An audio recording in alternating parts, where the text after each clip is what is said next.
hay algo que yo siempre le digo a la gente, y es que si nosotros no conocemos bien las leyes de la Torá, si no conocemos bien la Torá, vamos a cometer el error entonces de enseñar una mala o dar una mala interpretación de las profecías o de los profetas o de los reyes o de nuestra vida actual. Por eso es necesario que conozcamos fielmente la Torá, sus mandamientos, sus ordenanzas, sus decretos. ¿Por qué es importante que lo conozcamos? Como dicen por ahí, para que no nos vayan a dar gato por liebre. Las escrituras, en la Torá, en la Biblia, en el Sefer, hay un montón de personas que se les dio gato por liebre. Hay muchas personas que se les dieron gato por liebre. ¿Por qué se les dio gato por liebre? Porque no conocen la Constitución. Hay que conocer la Constitución. La Constitución es la ley que Yahú dejó y en ella tenemos que saber qué es lo bueno, qué es lo malo. En la Constitución, en la ley.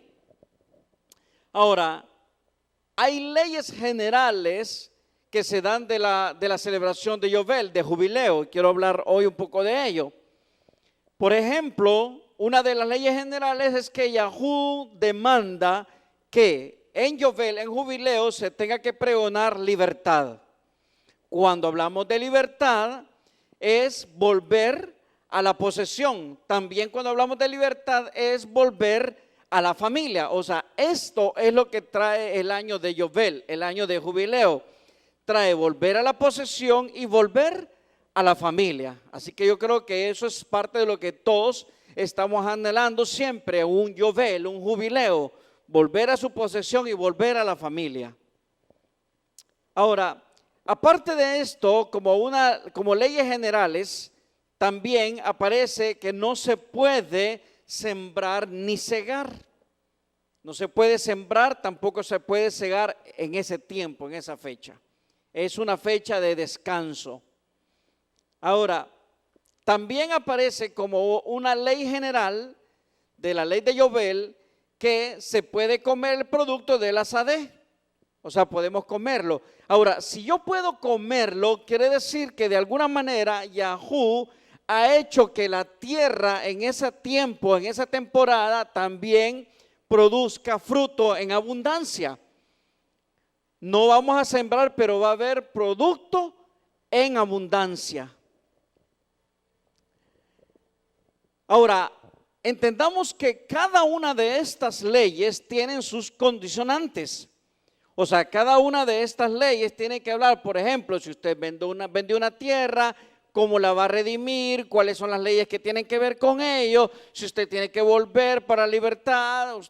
Hay unos condicionantes. Ahora, hay algo interesante y hay una ley que se llama la ley de Prusbul dentro del judaísmo, y esto lo quiero traer a colación para darnos cuenta que de alguna manera hemos perdido nosotros el mensaje de la Torá para poderlo hacer más suave y que dejemos el egoísmo con el que nosotros lamentablemente hemos crecido por la avaricia.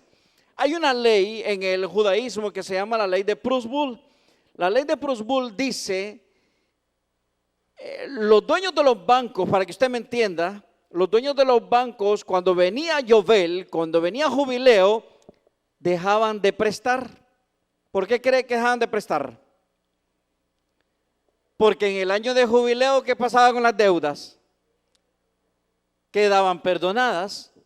Entonces, ¿qué pasaba con los banqueros? ¿Qué pasaba con los dueños de los bancos? Este negocio no nos está sirviendo, así que no podemos prestar. Entonces, se creó una ley que se llama la ley de Prusbul, y la ley de Prusbul dice que usted tiene que firmar un documento que después del año de jubileo usted tiene que pagar la deuda.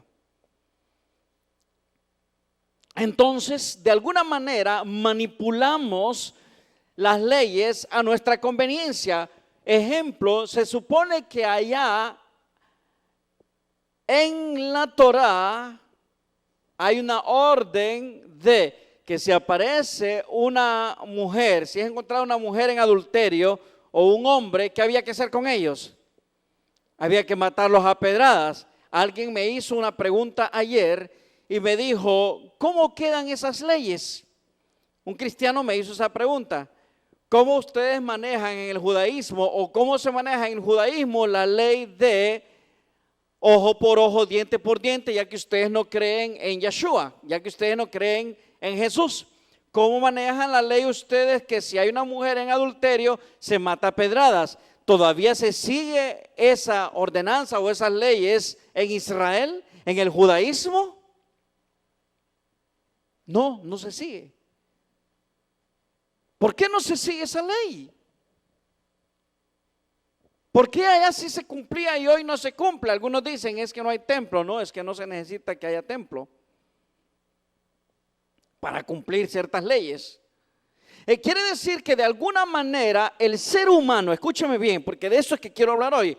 De alguna manera el ser humano dejó de estar siguiendo ciertas leyes porque empezó a haber conciencia en el ser humano, y esa conciencia no tiene nada que ver ni con Jesucristo, ni con Yeshua, ni tiene que ver con un personaje que nos vino a traer conciencia. Por supuesto, yo hablo de Yeshua porque Él vino a enseñarnos una conciencia que no se ha puesto por obra en el judaísmo, aparentemente.